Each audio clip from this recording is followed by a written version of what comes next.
Good morning everyone, welcome to newspaper decoded. आज हम 9 जुलाई का द हिंदू न्यूज़पेपर देख लेते हैं।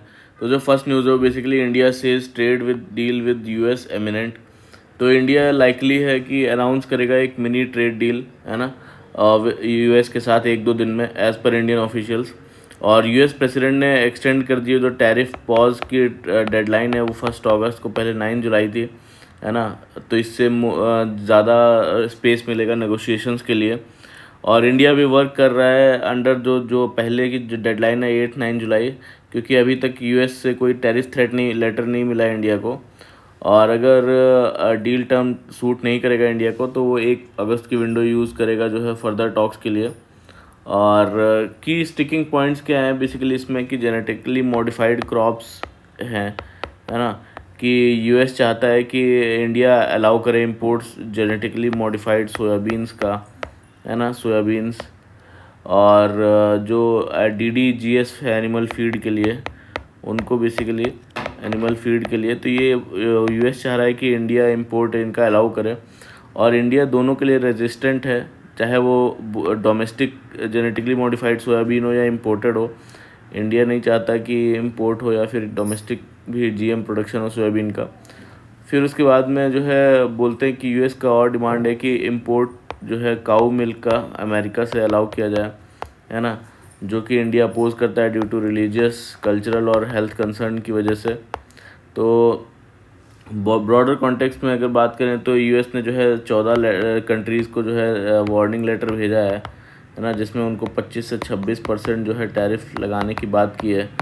और इंडिया इस लिस्ट में इंक्लूडेड नहीं है ना। तो अब बोलते हैं कि जो है ये बेटर में नेगोशिएटिंग पोजीशन हो सकती है। डिप्लोमेटिक एंगेजमेंट्स की बात करें तो मल्टीपल मीटिंग्स हो रही हैं इंडिया और यूएस के बीच में पास्ट मंथ्स में, है ना। और जो फाइनल प्रपोजल है यूएस को भेज दिया गया है, उसमें कोई फर्दर अमेंडमेंट्स एक्सपेक्टेड नहीं है इंडिया की साइड से, और डिसीजन अब वाशिंगटन की साइड से लाई कर रहा है ना। देखते हैं क्या होता है।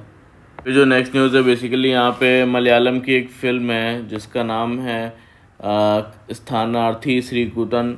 वो उसने इंस्पायर किया कई सारे सेवरल केरला के स्कूल्स को कि अडॉप्ट करें वो न्यू क्लासरूम सिटिंग फॉर्मेट को, जो एक सेमी सर्कल वे में बैठ रहे हैं ना बच्चे, ताकि जो बेसिकली इंस्टेड ऑफ जो ट्रेडिशनल रोज़ में बैठते थे पहले क्लासरूम्स में, ताकि जो है जो फ्रंट गैप है जो बिटवीन फ्रंट बेंचर्स और जो बैक बेंचर्स, उसको मिटाया जा सके, है ना। तो बेसिकली वही चीज़ है कि जो है ये आइडिया न्यू नहीं है, लेकिन ये लेआउट जो है रिव्यू किया जा रहा है आफ्टर फिल्म से रिलीज़, है ना। और एटलीस्ट 6 स्कूल्स ने इसको इम्प्लीमेंट भी किया है केरला में, है ना।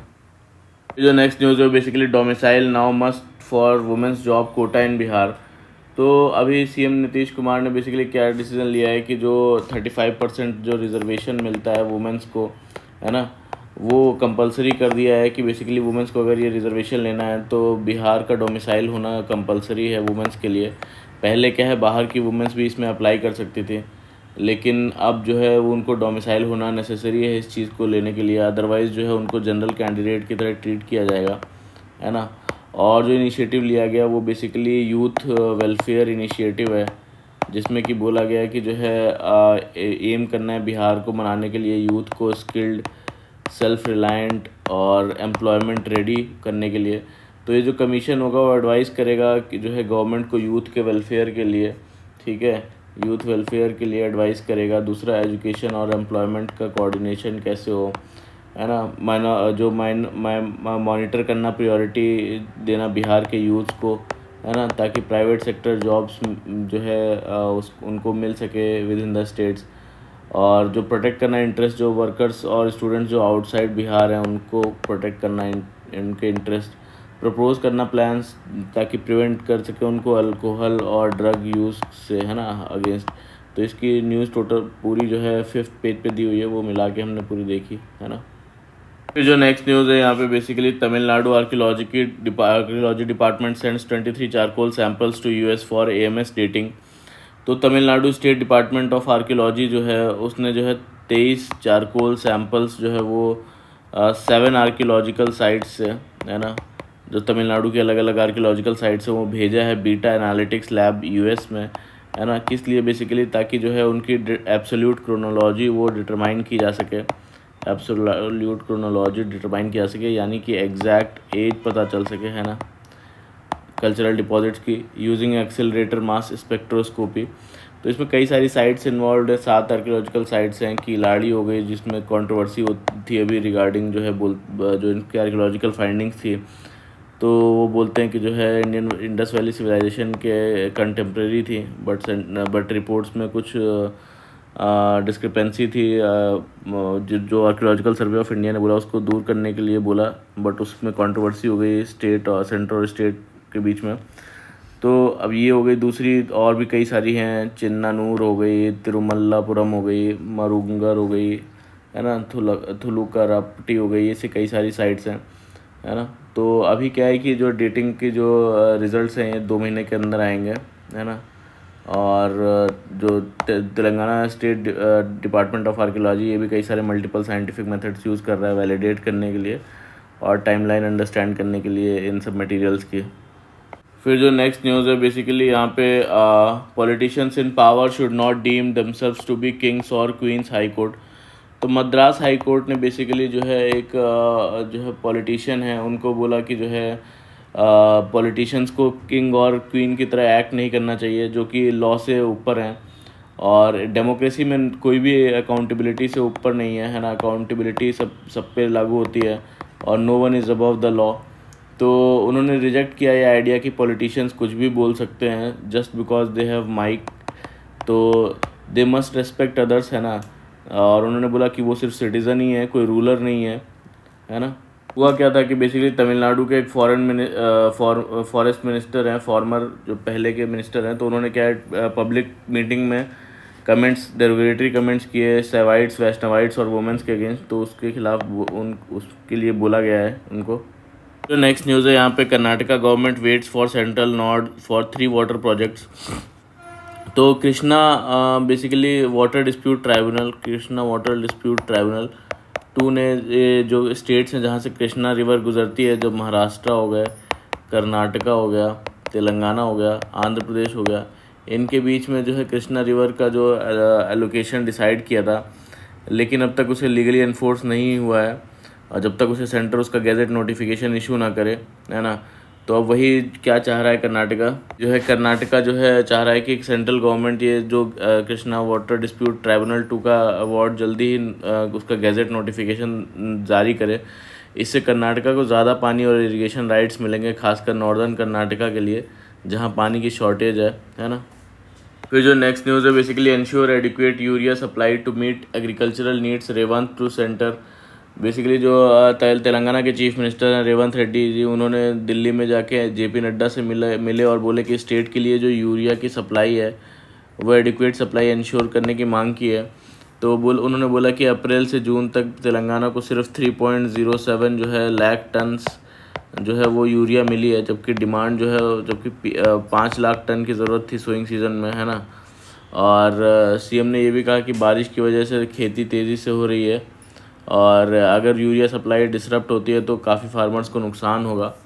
तो उन्होंने ये डिमांड की डोमेस्टिक यूरिया का कोटा उनका जो है वो बढ़ाया जाए, है ना, कोटा बढ़ाया जाए और रेलवे रेक्स की कमी दूर की जाए ताकि जो है यूरिया की ट्रांसपोर्टेशन टाइमली हो।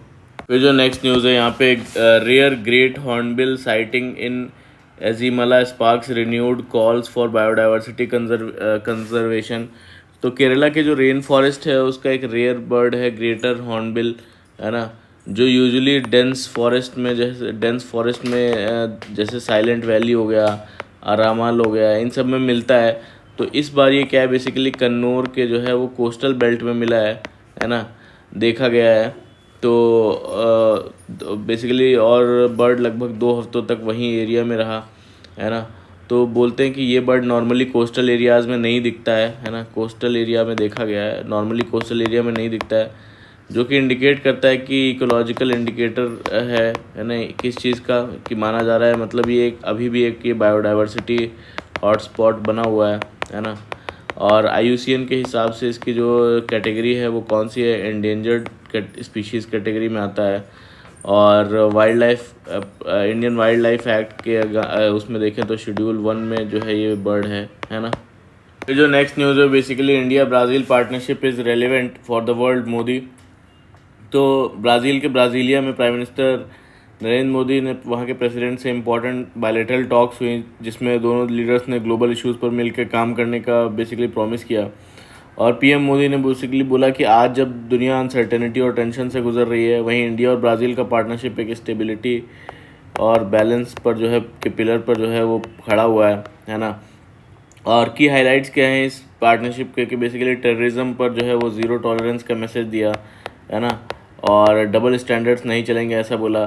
पीएम मोदी को ब्राज़ील का जो है हाईएस्ट सिविलियन अवार्ड भी दिया गया, grand collar of southern cross दिया गया है ना, ये अवार्ड है वहाँ का हाईएस्ट सिविलियन अवार्ड। $20 बिलियन का जो है वो बायलैटरल ट्रेड जो है का टारगेट रखा गया नेक्स्ट 5 ईयर्स के लिए, ठीक है। और 6 मेजर एग्रीमेंट साइन हुए, किसमें रिन्यूएबल एनर्जी में, एंटी टेररिज्म कॉपरेशन में, इंटेलेक्चुअल प्रॉपर्टी में, एग्रीकल्चर में, क्लासिफाइड इंफॉर्मेशन प्रोटेक्शन में, है ना, और जो 6th है वो डिफेंस इंडस्ट्री कोलैबोरेशन में। तो ये 6 जगह पे कोलैबोरेशन की बात हुई है। और दोनों कंट्रीज़ ने बेसिकली यूपीआई को जो है ब्राज़ील में अडॉप्ट करने की जो है वो पर भी काम कर रहे हैं ना। और इंडिया ब्राज़ील पार्टनरशिप सिर्फ ग्लोबल साउथ के लिए नहीं बल्कि पूरी ह्यूमैनिटी के लिए इम्पोर्टेंट है, ऐसा बोला गया है ना। जो नेक्स्ट न्यूज़ है बेसिकली यहाँ पे terror attack accused in India used online payment services e commerce sites FATF। तो फाइनेंशियल एक्शन टास्क फोर्स जो एक इंटरनेशनल वॉच डॉग है, उसने बताया अपने लेटेस्ट रिपोर्ट में दिखाया कि कैसे जो ऑनलाइन पेमेंट्स हैं और जो वर्चुअल प्राइवेट नेटवर्क्स हैं और जो ई कॉमर्स है उनका यूज़ किया गया है ना, इंडिया के 2 बड़े टेरर अटैक में कैसे यूज़ किया गया इनका। तो पहले बोलते हैं कि गोरखनाथ जो टेम्पल अटैक था है ना, उसमें अटैकर्स ने ISIL आइडियोलॉजी से इन्फ्लुएंस होकर अटैक किया। उसने पहले जो है पेपल से जो है वो पेपल से फॉरेन कंट्री में 6.69 लाख रुपीज़ ट्रांसफ़र किया है ना। और वर्चुअल प्राइवेट नेटवर्क का यूज़ करके बेसिकली IP एड्रेस को हाइड किया गया है ना। और पुलवामा अटैक के बारे में बोलते हैं कि जो है पुलवामा अटैक में जैश ए मोहम्मद ने सुसाइड बॉम्बर्स ने के जो जैश ए मोहम्मद का जो सुसाइड बॉम्बर है उसने CRPF के कन्वॉय पे ब्लास्ट किया, जिसमें 40 जवान भी शहीद हुए थे। इन्वेस्टिगेशन में पता गया कि जो है अमेज़न जैसे प्लेटफॉर्म से बेसिकली एल्यूमिनियम पाउडर मंगाया गया है ना, और ये पाउडर जो है एक्सप्लोसिव्स में जो है बनाने के लिए यूज़ होता है। और 19 लोग इसमें चार्ज हुए अंडर UAPA है ना। तो FATF की वार्निंग है कि टेररिस्ट और क्रिमिनल ऑनलाइन मार्केट प्लेस का मिसयूज़ कर रहे हैं और फेक बायर्स और सेलर्स बन के है ना, और ओवर और अंडर इनवाइसिंग जैसी टेक्निक से मनी लॉन्ड्रिंग और टेरर फाइनेंसिंग भी की जा रही है ना। तो ये FATF क्या है basically, FATF financial action task force है, जो कि एक ग्लोबल वॉच डॉग ऑर्गेनाइजेशन है जो दुनिया भर में जो है मनी लॉन्ड्रिंग और टेररिस्ट जो फाइनेंसिंग है ना, उसके खिलाफ काम करती है। तो शुरुआत इसकी 1989 में हुई थी है ना। G7 कंट्रीज़ ने बेसिकली बनाया था, हेडक्वार्टर इसका पेरिस में है ना। तो FATF का काम क्या होता है कि जो है देखता है कि कौन से कंट्री जो है मनी लॉन्ड्रिंग और टेरर फाइनेंसिंग को सीरियसली नहीं ले रहे हैं और कौन ले रहा है। तो इसमें 2 लिस्ट हैं बेसिकली, ब्लैक लिस्ट जो बहुत ज़्यादा सीरियस ऑफेंडर होते हैं है ना, और जैसे नॉर्थ कोरिया हो गया और ईरान हो गया है ना, और ग्रे लिस्ट होता है। ग्रे लिस्ट जो है वार्निंग लिस्ट होती है ना। जैसे पहले इसमें पाकिस्तान था लेकिन अब हटा दिया गया जून 2023 में है ना। और इंडिया के लिए इम्पोर्टेंट FATF इसलिए क्योंकि टेररिज्म अफेक्टेड कंट्री होने के जो है नाते जो है इंडिया के लिए FATF का काम इम्पोर्टेंट है ना। और इंडिया FATF मेंबर है और चाहता है कि पाकिस्तान जो है वो जो टेररिस्ट ग्रुप को पैसे देते हैं उन पे प्रेशर बनाया जाए पाकिस्तान को और इन लिस्ट में डाला जाए बेसिकली। तो इससे इंटरनेशनल प्रेशर भी पड़ता है। इन ब्लैक लिस्ट और ग्रे लिस्ट में डालने का मतलब है कि उन देश पे फाइनेंशियल सैंक्शंस जो है लगाए जा सकते हैं, और IMF और वर्ल्ड बैंक जो है जैसे ग्लोबल लेंडर्स पैसा देना बंद कर सकते हैं और फॉरेन इन्वेस्टमेंट्स भी कम हो जाती हैं इनकी, है ना। मनी लॉन्ड्रिंग क्या होता है बेसिकली, मनी लॉन्ड्रिंग होता है कि जो है जब एक इलीगल प्रोसेस होता है जिसमें जो ब्लैक मनी होता है उसको जो है वो ऐसे दिखाया जाता है कि वो वाइट मनी हो, इनकम हो, है ना। तो इसका बेसिक पर्पज़ ये होता है कि पैसा छुपाना जिससे किसी illegal activity, drug trade, corruption, terrorism, smuggling, tax evasion से कमाया गया हो, है ना। तो मनी लॉन्ड्रिंग कैसे होता है बेसिकली, इसके 3 स्टेज होते हैं। पहला स्टेज होता है प्लेसमेंट में क्या करते हैं कि ब्लैक मनी को सिस्टम में डाला जाता है, जैसे कि किसी बैंक अकाउंट में जमा कर दिया, डिपॉजिट कर दिया, है ना। तो ये बेसिकली होता है। और दूसरा फर्स्ट सेकंड क्या होता है कि जो है लेयरिंग होता है। लेयरिंग में क्या करते हैं कि पैसे को इतना घुमा देते हैं, जैसे कि कई सारे फेक ट्रांजैक्शन करेंगे, इंटरनेशनल ट्रांसफ़र्स करेंगे, है ना, ताकि उसका जो ओरिजिनल जो सोर्स है वही ट्रैक ना हो पाए, है ना। तो जैसे पहले पैसा दुबई गया, फिर सिंगापुर गया, फिर फार्मा के बैंक में जा भेजना, तो ये सब क्या है, प्लेसमेंट है, बार बार पैसा घुमा रहे हैं। फिर जो थर्ड स्टेज होती है इंटीग्रेशन, की पैसे को वाइट बना देना, जैसे पैसा लीगल इनकम बनकर वापस आ जाता है, जैसे रियल इस्टेट या शेयर मार्केट या बिजनेस इन्वेस्टमेंट के ज़रिए। जैसे कि एक बिल्डर है, उसने अपना ब्लैक मनी से बिल्डिंग बनाता है, फिर और फ्लैट्स बेच कर वो पैसा लीगल हो जाता है। तो ये सब मनी लॉन्ड्रिंग के अंदर ही आता है ना। इस सब से बेसिकली जो है देश की इकॉनमी को जो है वो भी नुकसान पहुंचता है, और टैक्स लॉस भी होता है गवर्नमेंट को, है ना। टेररिज्म, ड्रग और करप्शन जैसे क्राइम्स को फ्यूल मिलता है एक टाइप से, और ऑनेस्ट लोगों का भी ट्रस्ट जो है थोड़ा सा ख़त्म होता है अगर मनी लॉन्ड्रिंग जैसी एक्टिविटीज़ होती हैं। तो जो नेक्स्ट न्यूज़ है बेसिकली यहाँ पे NGO calls for restarting supreme court hearing on delay by government in naming जजेस। तो कैंपेन जो है, एक NGO है जिसका नाम है campaign for judicial activity reforms, है ना। उसने क्या किया है कि जुडिशरी में बेसिकली ट्रांसपेरेंसी के लिए काम करती है, और इसने सुप्रीम कोर्ट से अपील की है कि जो जुडिशियल अपॉइंटमेंट्स हैं उसके डिले जो नाम के सेग्रीगेशन पर दोबारा हियरिंग शुरू करने की मांग की है। तो है क्या बेसिकली कि ये NGO कह रही कि गवर्नमेंट जो है पिक एंड चूज़ कर रही है ना, पिक एंड चूज़ कर रही है कॉलेजियम के रिकमेंडेड जो नेम्स हो रहे हैं उस पर। और अगर गवर्नमेंट रैंडमली डिले या रिजेक्ट करती रहेगी तो सुप्रीम कोर्ट कॉलेजियम का सिलेक्शन प्रोसेस जो है वो मीनिंगलेस हो जाएगा। और तो इसमें हो क्या रहा है, जैसे कि इसमें एग्जांपल्स दिया है कि कुछ जैसे श्वेता श्री मजूमदार हैं, दिल्ली हाई कोर्ट के लिए इनको रिकमेंड किया गया था, लेकिन एक साल तक गवर्नमेंट से कोई रिस्पांस नहीं मिला, और फिर उसके बाद जजशिप से इनका नाम वापस ले गया। फिर उसके बाद में राजेश दत्तर जी हैं, बॉम्बे हाई कोर्ट के लिए रिकमेंड हुए थे, इनका नाम गवर्नमेंट ने जो है अलग कर दिया, सेग्रीगेट कर दिया, जबकि उनके जूनियर्स को बेसिकली जज बना दिया गया। तो वही बोला जा रहा है अगर गवर्नमेंट पिक एंड चूज़ और रैंडमली रिजेक्ट करेगी तो सुप्रीम कोर्ट का जो कॉलेजियम का सिलेक्शन प्रोसेस है वो मीनिंगलेस हो जाएगा, और जो क्वालिफाइड कैंडिडेट्स हैं जुडिशरी से दूर रह जाएंगे। इससे फ्यूचर टैलेंट को लॉस होगा, है ना। तो वही बोलना है कि सुप्रीम कोर्ट को दोबारा जुडिशल साइड पे इस मुद्दे को उठाना चाहिए और यूनियन गवर्नमेंट से एक्सप्लेनेशन लेना चाहिए, है ना, कि जैसे श्वेतांबर मजूमदार और राजेश दत्तार जैसे लोगों का अपॉइंटमेंट्स क्यों डिले या स्टॉप किया गया, है ना। तो ये सुप्रीम कॉलेजियम सिस्टम होता क्या, बेसिकली कॉलेजियम सिस्टम एक जुडिशियल मैकेनिज़्म होता है जो हाई कोर्ट और सुप्रीम कोर्ट के जजेस को अपॉइंटमेंट और ट्रांसफ़र के लिए रिस्पॉन्सिबल होता है ना।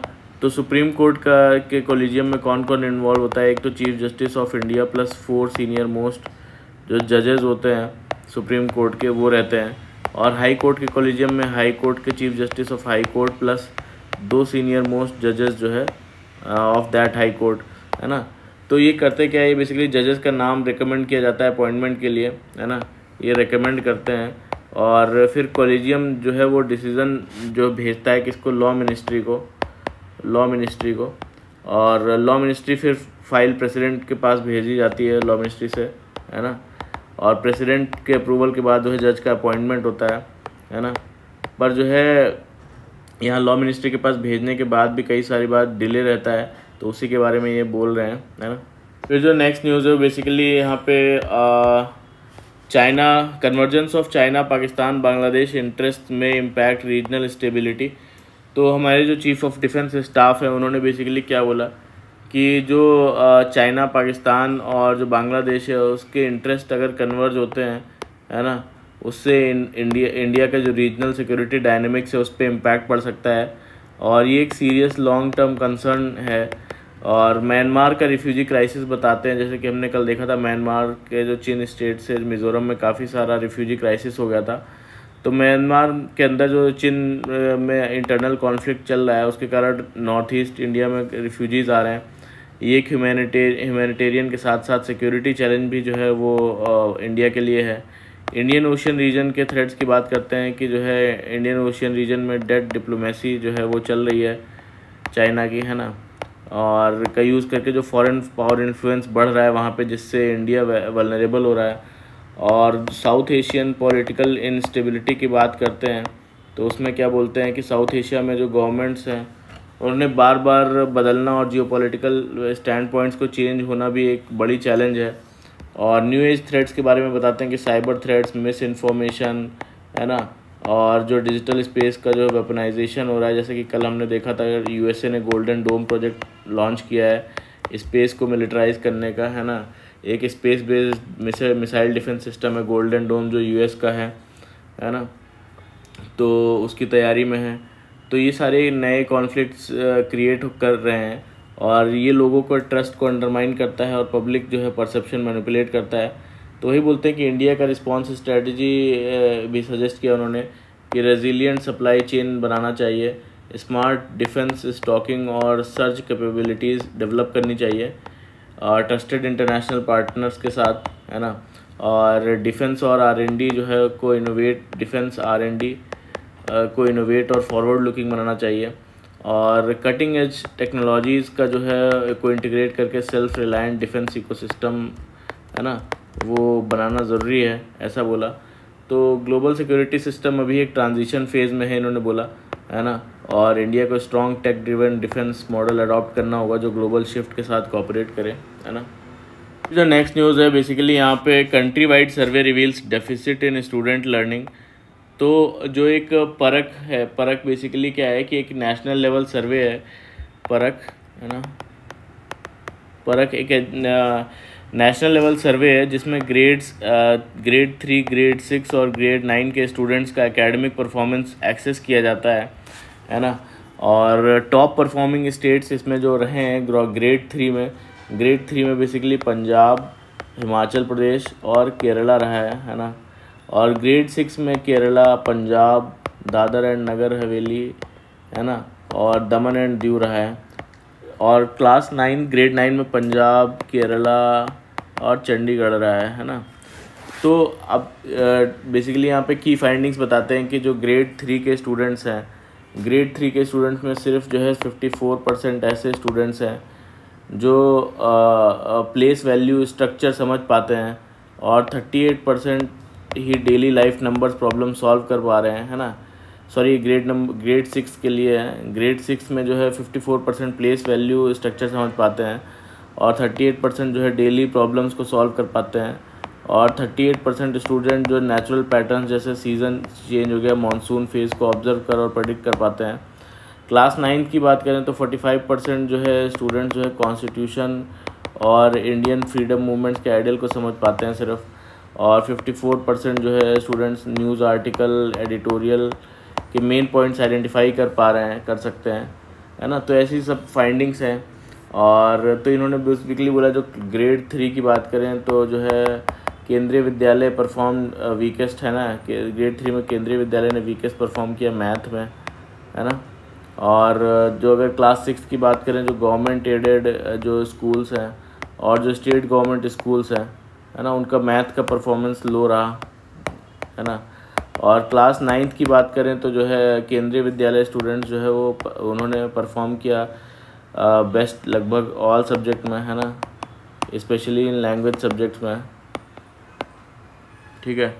और कंक्लूजन में यही बोलते हैं कि जो है केरला, पंजाब और हिमाचल प्रदेश ने कंसिस्टेंटली टॉप परफॉर्मर रहे हैं, है ना। केरला, पंजाब और Himachal Pradesh consistently top performers रहे हैं। मैथ और साइंस स्किल्स जो है वीक हैं इन हायर ग्रेड्स, जैसे कि 6th और 9th में मैथ और हायर स्किल्स जो है वो वीक है इन दोनों ग्रेड्स में। और करिकुलम अंडरस्टैंडिंग और क्रिटिकल थिंकिंग में इम्प्रूवमेंट की ज़रूरत है। और केंद्रीय विद्यालय इसका जो ग्रेड 9 का परफॉर्मेंस अच्छा है, बट अर्ली ग्रेड मैथ पे फोकस करना चाहिए, ऐसा बोलते हैं इसमें पूरे में, है ना। नेक्स्ट न्यूज़ जो बेसिकली विटामिन डी डिफिशियंसी के बारे में है कि that possess a public health challenge experts. तो बोलते हैं कि जो है 40 to 90% जो है इंडियंस में विटामिन डी डेफिशिएंट है ना। और मेन रीज़न्स इसका ये है कि ज़्यादा टाइम जो है इंडोर स्पेंड करते हैं लोग और सनस्क्रीन का ओवर यूज़ करते हैं, सनस्क्रीन का ओवर यूज़, और सन प्रोटेक्टिव क्लोथिंग लेते हैं, सन प्रोटेक्टिव क्लोथिंग, है ना। तो इस सबसे क्या होता है, विटामिन डी का डेफिशिएंसी रह जाता है। है ना। और ये एक्सपर्ट्स ने इसको बेसिकली साइलेंट क्राइसिस बोला है ना। और विटामिन डी का रोल क्या है हमारी बॉडी में कि बोन्स को हमारी स्ट्रॉन्ग बनाता है और कैल्शियम एब्जॉर्प्शन के लिए बेसिकली वो एसेंशियल रहता है ना। और डिफिशिएंसी से जो बेसिकली रिकेट्स हो सकता है, विटामिन डी की जो डिफिशिएंसी है स्पेशली चिल्ड्रंस में, ऑस्टियोमलेशिया हो सकता है एडल्ट्स में, है ना, एडल्ट्स में। और वीक इम्यूनिटी भी वीक रहेगी, हाई बीपी होगा, बीपी हाई होगा आपका, है ना, इन्फ्लेमेशन होगी बॉडी में। तो type 1 diabetes, arthritis, respiratory infections कुछ कैंसर का रिस्क भी रहता है। तो विटामिन डी की डिफिशिएंसी कैसे पूरी करें, इसमें बोलते हैं कि फ़िश डाइट में फ़िश इंक्लूड करें, मीट इंक्लूड करें, एग योक इंक्लूड करें, और फोर्टिफाइड मिल्क और सीरियल्स का यूज़ करें, और मशरूम्स का भी यूज़ करें, है ना। तो विटामिन डी की जो है वो डिफिशिएंसी पूरी हो सकती है। और बोलते हैं सिर्फ जो है 20% विटामिन डी ही एब्जॉर्ब होता है, इसलिए सप्लीमेंट्स रेकमेंड करते हैं जो है एल्डरली के लिए, वुमेंस के लिए, और पीपल जो है जिनकी आउटडोर एक्टिविटी जो है वो कम है उनके लिए, है ना। कह रहे हैं कि एक्सपर्ट्स चाह रहे हैं कि लाइफस्टाइल जो कि चेंजेस की वजह से डेफिशिएंसी बढ़ रही है, तो अवेयरनेस और सप्लीमेंट्स ज़रूरी हैं इसके लिए। जो नेक्स्ट न्यूज़ है वो बेसिकली यहाँ पे nearly 600 Eklavya students cracked IIT JEE NEET says tribal affairs ministry. तो एकलव्य स्कूल क्या है, बेसिकली एकलव्य स्कूल ये एक फुल्ली रेजिडेंशियल स्कूल सिस्टम है जो शेड्यूल्ड ट्राइब स्टूडेंट्स के लिए बनाया गया है। और इसका एम है कि जो ट्राइबल एरियाज़ के जो बच्चे हैं उनको क्वालिटी एजुकेशन प्रोवाइड करना है स्कूल लेवल पर। और इसकी जो शुरुआत हुई थी 1997 में हुई थी, मिनिस्ट्री ऑफ ट्राइबल अफेयर्स ने शुरुआत किया था, है ना। और अब तक लगभग 700 से ज़्यादा Eklavya model residential school sanction हो चुके हैं। तो फीचर्स ये कि क्लास 6 से क्लास 12 तक जो है पढ़ाई होती है, और स्कूल जो है CBSE के करिकुलम पे फॉलो करता है, फ्री एजुकेशन होती है ना। और हॉस्टल्स, बुक्स, यूनिफॉर्म और फूड ये सब फ्री होता है। और फोकस करता है बेसिकली स्टेम सब्जेक्ट्स पे, स्पोर्ट्स पे, कल्चर और स्किल डेवलपमेंट पे। इंग्लिश मीडियम स्कूल होते हैं, है ना। और लेकिन रीजनल कल्चर में भी ध्यान रखा जाता है, स्पेशल ट्रेनिंग दी जाती है competitive exams, NEET, IIT JEE के लिए, है ना। तो देखिए रिज़ल्ट भी अच्छे हैं, 600 एकलव्य स्टूडेंट्स क्रैक किया है उन्होंने। और 100% जो फंडिंग होती है वो बेसिकली गवर्नमेंट ऑफ इंडिया जो है वो देती है। और हर स्कूल में hostel facility, library, lab, playground ये सब होते हैं, है ना। गोल यही है कि ट्राइबल जो स्टूडेंट्स हैं उनको मेन स्ट्रीम जो है एजुकेशन में लाना, है ना। उनकी कल्चरल आइडेंटिटी को प्रिजर्व करते हुए डेवलपमेंट करना, है ना। उनको सेल्फ रिलायंट और कॉम्पिटिटिव बनाना नेशनल लेवल पे। फिर जो नेक्स्ट आर्टिकल है यहाँ पे basically what will be the effect of rising military spending. तो अभी जो नाटो और इंडिया की डिफेंस स्पेंडिंग बढ़ रही है ना, तो उसके क्या इम्पैक्ट हो सकते हैं तो वो बताते हैं इसमें कि पहले नाटो देख लेते हैं, नाटो क्या चीज़ है। तो NATO basically North Atlantic Treaty Organisation है। तो एक मिलिट्री और पॉलिटिकल अलायंस है बेसिकली कलेक्टिव डिफेंस के लिए, है ना। तो इसका फॉर्मेशन 1949 में हुआ था, है ना। इसका हेडक्वार्टर जो है ब्रुसेल्स जो है बेल्जियम में है, बेल्जियम। तो इसमें 32 कंट्रीज़ हैं, है ना। और इसका जो आर्टिकल 5 है वो बोलता है किसी भी एक कंट्री पे अगर अटैक होता है तो वो कलेक्टिव अटैक माना जाएगा, मतलब कि जो है वो अटैक ऑन ऑल मेंबर्स माना जाएगा और सारे मिलकर उसका जवाब देंगे। तो बेसिकली बनाया गया था थ्रेट जो भी रशिया के अगेंस्ट जो है वो डिटरेंस के लिए, है ना।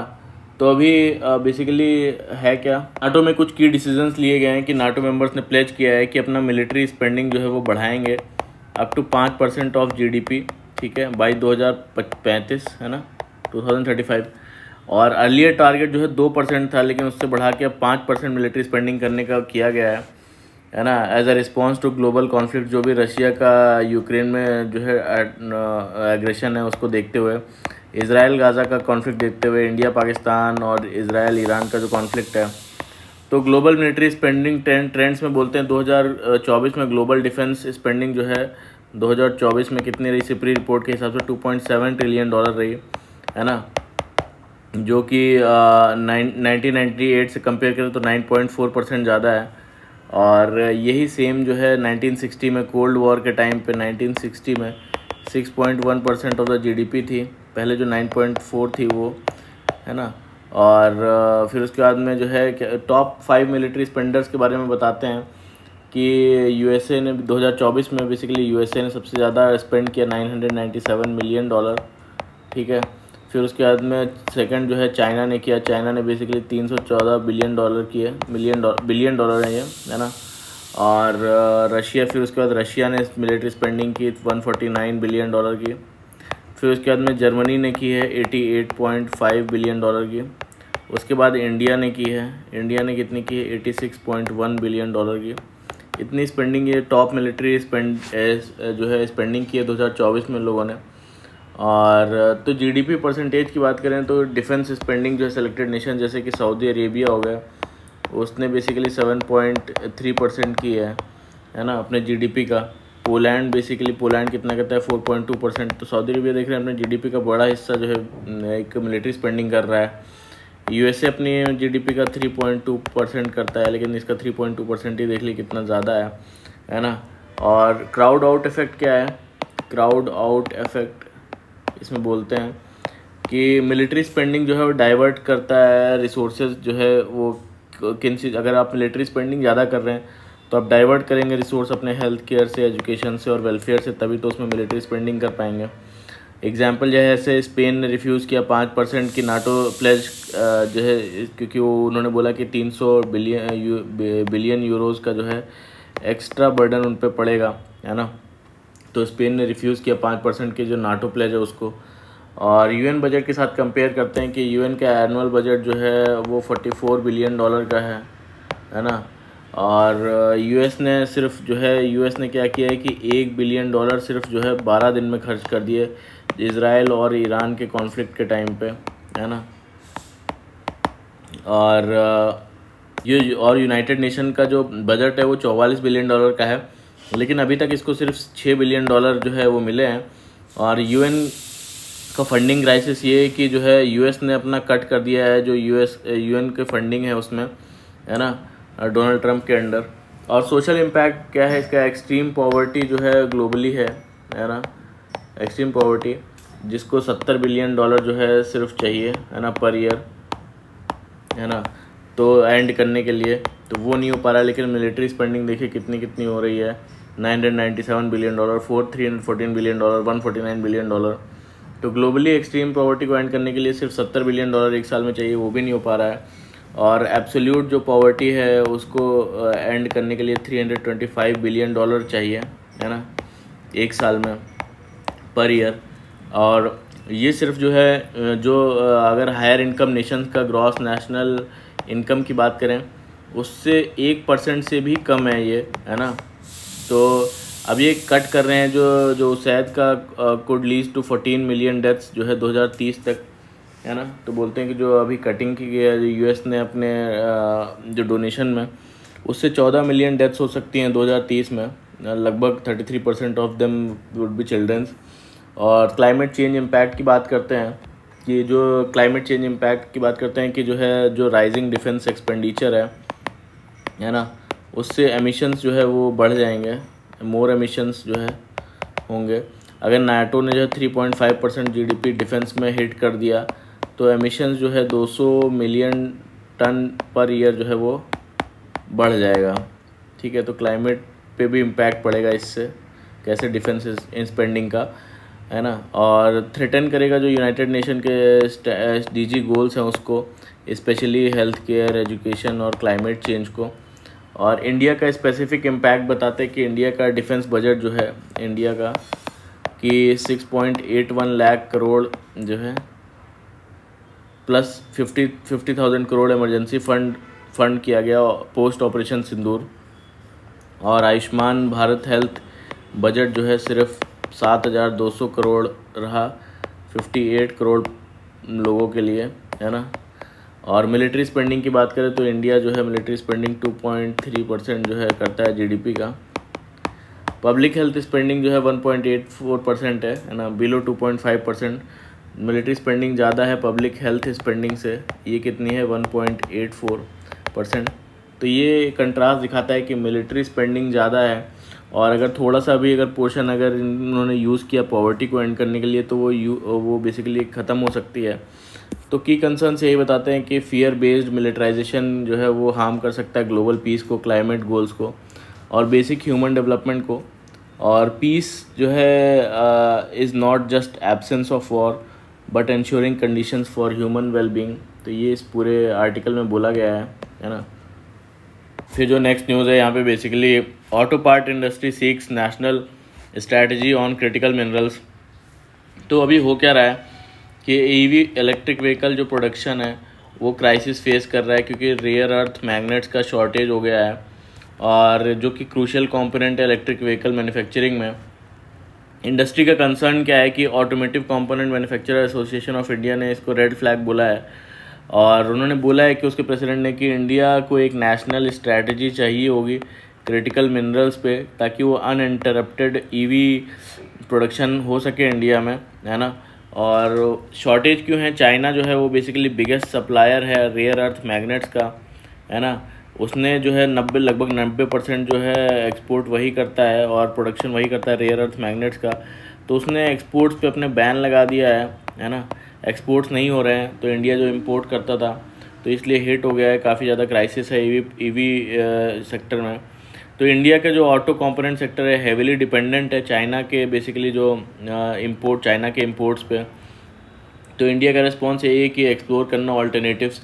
इंडिया की इंडस्ट्री वर्क कर रही है सेल्फ रिलायंस पे और ऑल्टरनेटिव सोर्सेज पे, और डिस्कशंस में है टॉक्स विद ऑस्ट्रेलिया, है ना, ऑस्ट्रेलिया से, ताकि रेयर अर्थ मिनरल्स को सिक्योर कर सके और एक्सेस कर सके कॉपर रिजर्व्स को भी, जो इम्पोर्टेंट है ईवी बैटरीज़ के लिए, इलेक्ट्रिकल वायरिंग के लिए। और तो स्टेटमेंट क्या दिया ऑस्ट्रेलिया के ट्रेड कमिश्नर ने कि इंडिया को इंटरेस्ट दिखा रहा है अर्ली स्टेज में रेयर अर्थ और कॉपर ब्लॉक्स के लिए पब्लिक प्राइवेट सेक्टर में जो है कि एक्सप्लोर कर रहे हैं पार्टनरशिप, है ना। तो rare earth magnet basically important होते हैं ईवी मैन्युफैक्चरिंग में, विंड टर्बाइंस में, इलेक्ट्रॉनिक्स में, है ना। और तो बेसिकली इंडिया का जो मूव है डाइवर्सिफाई करने का सोर्स, तो ये की रहेगा फॉर एनर्जी सिक्योरिटी एंड आत्मनिर्भर भारत। जो नेक्स्ट न्यूज़ है बेसिकली यहाँ पे steel import juggernaut stalls domestic prices now cheaper than Chinese steel. क्या हुआ है कि बेसिकली फाइनेंशियल ईयर जो है 25-26 में, अप्रैल जून क्वार्टर में इंडिया की जो स्टील की इंपोर्ट है ना, स्टील इंपोर्ट वो जो है 30% से गिर गई है, 30% से गिर गई है ना। और पिछले साल 2 मेट्रिक टन हुआ था, जबकि अब की बार 1.4 मिलियन टन ही हुआ है ना। और क्या वजह है कि बेसिकली इंडिया ने 12% सेफगार्ड जो ड्यूटीज़ लगा दिए हैं चाइनीज़ स्टील पे, और क्वालिटी कंट्रोल भी काफ़ी स्ट्रिक्ट हो गए हैं इंडिया में। फेक ग्रेड जो सर्टिफिकेट्स हैं उस पर क्रैकडाउन हुआ है ना। तो डोमेस्टिक स्टील की बात करें तो डोमेस्टिक स्टील अब जो है वो सस्ता हो गया है ना। और इंडिया में स्टील का रेट जो है वो 50,000 से लेके 50,700 पर टन जो है ऊपर आ गया है ना। ये रेट चाइना लैंडेड स्टील से 2 से 3% जो है वो कम है, 2 से 3% जो चीपर है। और ये पहले चाइनीज़ स्टील का प्राइस एडवांटेज था, बट अब जो है जो डोमेस्टिक स्टील है वो सस्ता पड़ रहा है ना। एक्सपोर्ट की सीन की बात करें तो एक्सपोर्ट जून में जो है वो 30% ज़्यादा हुआ मई से। और एक्सपर्ट्स की बने तो जो डोमेस्टिक स्टील मैन्युफैक्चरर्स हैं उनका प्राइस एडवांटेज अब वापस आ गया है, और इंपोर्ट आर्बिट्रेज अब नैरो हो गया है, ये स्टील मिनिस्ट्री का भी बोलना है। और डिमांड अभी लो है और मानसून का इम्पैक्ट भी दिख रहा है, बायर्स सिर्फ जितनी ज़रूरत है उतना ही ख़रीद रहे हैं, है ना। तो ये सेफगार्ड ड्यूटीज़ क्या होती हैं, ये टेम्परेरी टैरिफ्स होते हैं जो कि कोई कंट्री, टैरिफ्स यानी टैक्सेस, कोई कंट्री अगर इंपोर्ट कर रही है कोई सामान, तो अगर वो उसके डोमेस्टिक इंडस्ट्री को इम्पैक्ट कर रही है तो अपनी डोमेस्टिक इंडस्ट्री को प्रोटेक्ट करने के लिए जो है उस कंट्री पे टैक्स या टैरिफ लगा सकती है, इंपोर्ट टैरिफ, है ना, ताकि जो है वो हमारे जो डोमेस्टिक मैन्युफैक्चरर्स हैं उनको इम्पैक्ट ना हो, है ना, लोकल जो प्रोड्यूसर्स हैं उनको कोई हार्म ना हो। जो नेक्स्ट न्यूज़ है यहाँ पे basically Trump Netanyahu takes lap of victory to mark Iran strike.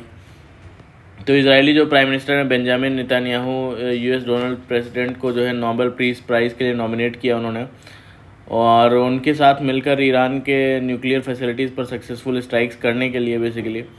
और ये दोनों लीडर्स वाइट हाउस में डिनर करने के टाइम पे मिले, जहाँ पे उन्होंने इस ऑपरेशन को सेलिब्रेट किया जो उन्होंने ईरान में मिलिट्री कमांडर्स और टॉप कमांडर्स को मार गिराया जिसमें। और गाज़ा में 21 महीने तक चल रहे युद्ध को लेकर बेसिकली 60 दिन का सीज़फायर प्रपोजल पर भी डिस्कशन किया।